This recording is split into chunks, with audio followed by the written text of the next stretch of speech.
Hey everyone, welcome to On the Rocks. I'm your trail guide, Claudia Collins, and me and my pup Mia are taking you along for our adventures as we check hikes off of our Arizona bucket list.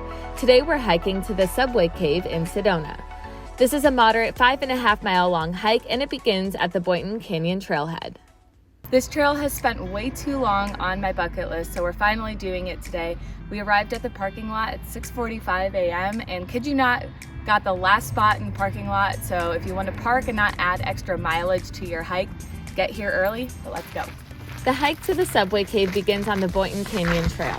This trail currently backs up to a resort that's being built in Sedona and does have some construction noise in the beginning. But it didn't bother me too much since it was only for the first mile. And like all the best Sedona hikes, you're surrounded by beautiful plants and very red rocks, so it's easy to ignore the construction. And the trail is very easy in the beginning. One really nice thing about this hike, it is very clearly well marked. There are signs everywhere. You won't get lost, I don't think.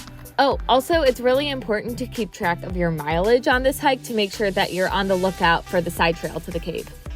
So we just hit the 2 mile mark, which means now we have to look out for the alligator tree, which is just a big tree with bark that looks like alligator skin, and that's where we're gonna make a right instead of following the trail left. So keep our eyes out. We did about 5 more minutes of walking and then we finally found the alligator tree. This trail does get more narrow and you can follow the path using the AllTrails app if you're skeptical about being in the right place or not. But Mia did a pretty good job of sniffing out the trail and finding plenty of dirt to roll around in. That definitely earned her an extra long path. As you get closer to the cave, the rock face appears to be more like jagged rock stacks, which I find particularly beautiful. It is important in this part of the trail to stick to the path, and the leave no trace principles are even more important in Sedona. You want to leave things how you found them, and climbing these rocks could be harmful to the environment if you're climbing in unmarked areas. The cave is right there, but we've got a tad bit of a climb. I think Mia can do it though. This climb into the cave could be physically challenging for some people and may be hard for anyone with a fear of heights. As usual, Mia crushed the climb and was the only dog that made it to the top. Always make sure you know you and your pup's limits. Once you get to the Subway Cave, you can take in the views and snap some fabulous photos.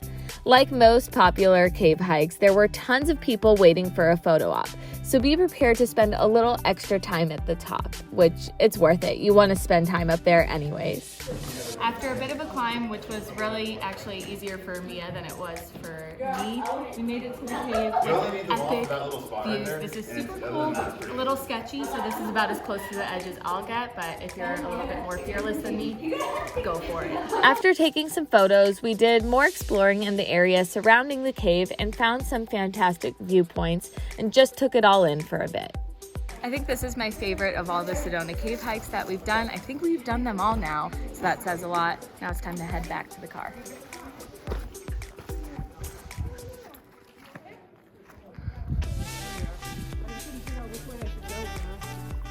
We didn't know the total length of the hike going into it, so the official answer is 5.28 miles, and it took us just over 3 hours to hike and enjoy hanging out in the cave. Must-do Sedona hike. Thanks for joining me. I'll see you next time on The Rocks.